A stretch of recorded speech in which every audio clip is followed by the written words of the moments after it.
Hello, and welcome to another episode of Are You Crazy Enough?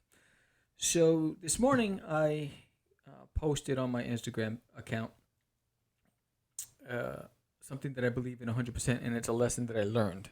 And I thought I'd elaborate it on this show. So, what I wrote was you can stare at the door wondering what is waiting on the other side, or you can walk through it and discover a world filled with possibilities.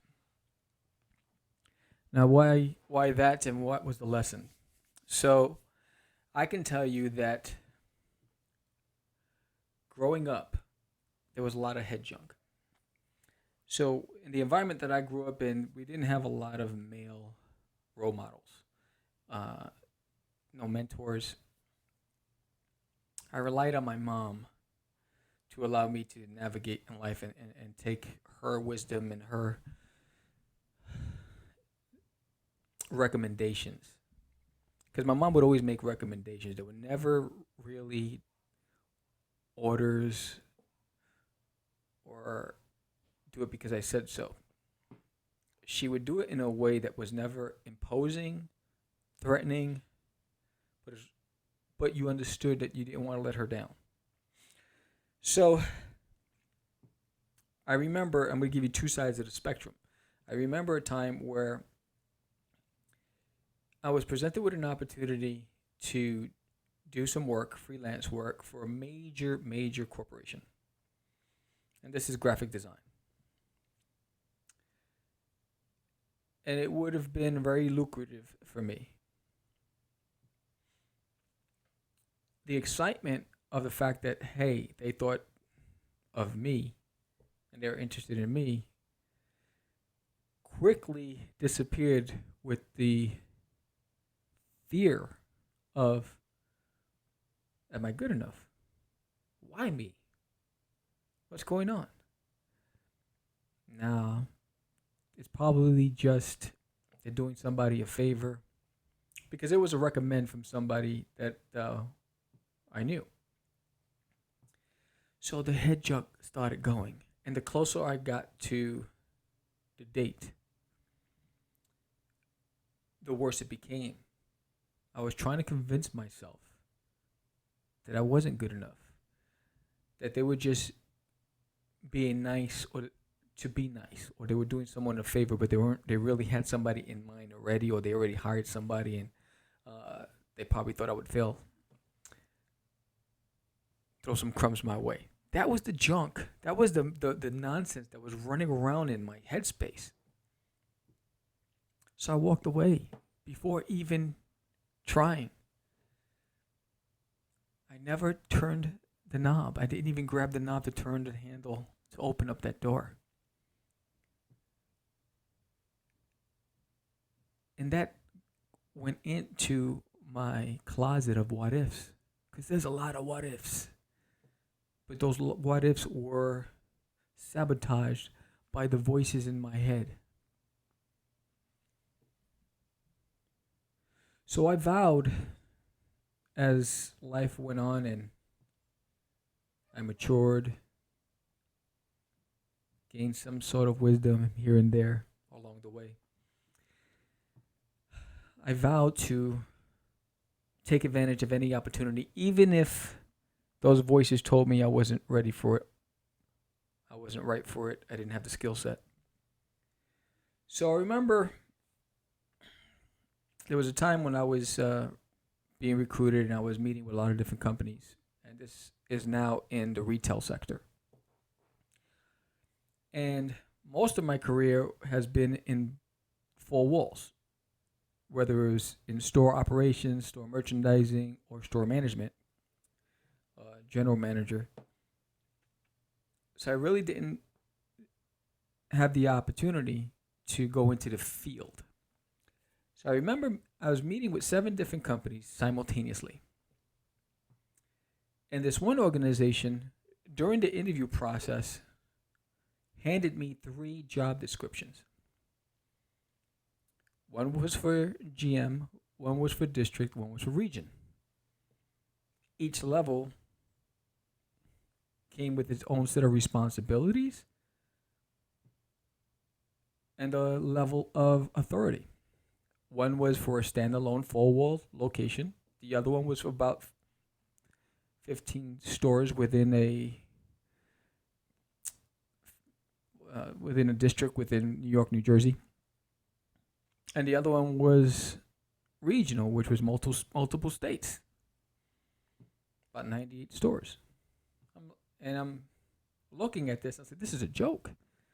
They must have made a mistake. It must have just hit attach, and they attached all these job descriptions." So I went through a series of interviews and assessment modules, and I remember during the last interview, I'm asking, "What am I interviewing for? I don't know." And they offered me the regional position. Now, I can tell you, it happened again. The excitement. What? I'm skipping levels. I'm going straight to region.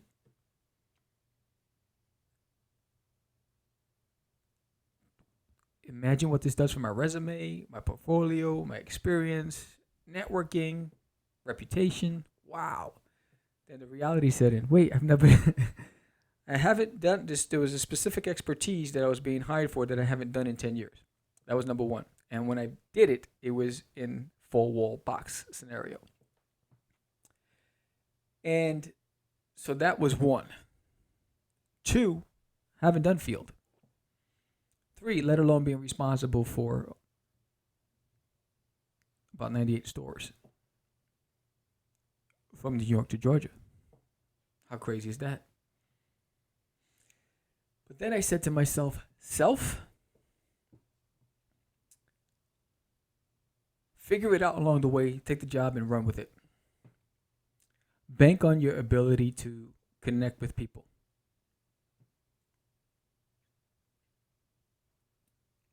You're resourceful. Don't forget that. You're determined, you're focused, you're loyal. You're dedicated. Leverage all those traits to be able to adjust. And that's exactly what I did. I asked more questions than a child has when they start talking and start experiencing life for the first time. What's this? What's that? What's this? What's that? But why? But why? But why? But why? I was that child, right? Figured out who my partners were, from the legal department to the HR department to the field operations department, the sales department. And I leveraged their expertise because I wasn't being hired to know everything. I was hired to be an expert in the field or that specific role that I was recruited for. But I was also hired with the idea that I knew how to communicate, leverage, work as a team. And so I used those skills. And it was the best decision I ever made. Yeah, the first 30 days, there's that butterfly in your stomach and there's that level of anxiety. Like, are they going to see me as a fraud? Will I be able to demonstrate or come off as that role that they see me in? And I did what I have been able to naturally do, and I just started engaging people. And it was a great experience. I learned a lot about myself, tenacity, tolerance, endurance, creativity, and maturity. I definitely matured along the way. So I share that with you because you're never going to be ready. And the scenario is never going to be perfect. If you're waiting for that ideal scenario, that perfect moment, you're going to be at that bus stop and that bus is not coming. So I would tell my team, if you're standing at the bus stop and you have to get somewhere and the bus hasn't shown up, start walking to the next bus stop. Eventually, you're going to meet each other. But at least you saved some time. And that's always been my philosophy. And it was because of the missed opportunities that I would not allow myself to miss out on the future opportunities, whether I thought I was ready or not. If someone sees something in you, it's because they thought you're special. They thought you're the right person. Now it's up to you to see that same thing in yourself. If you don't believe in yourself, no one will. So give yourself a little more credit. Don't avoid the inevitable. When that door comes, turn the knob. What's the worst that could happen? So this is another episode of Are You Crazy Enough? I'm lining up guests. I'm excited. I have several guests lined up. Really good, great guests with some amazing stories. So I'm excited about that. But if you haven't been to my Instagram page, please go to Instagram, hashtag Are You Crazy Enough? And if you haven't subscribed to this channel, please do so. Give me a thumbs up. Hit that like button. Subscribe today. Let me know your thoughts on this segment. Is there anything you'd like me to discuss or share with you on this show? I'd love to get your feedback. So thanks again. Have a blessed day. And remember, you are defined by your thoughts and your actions. Peace.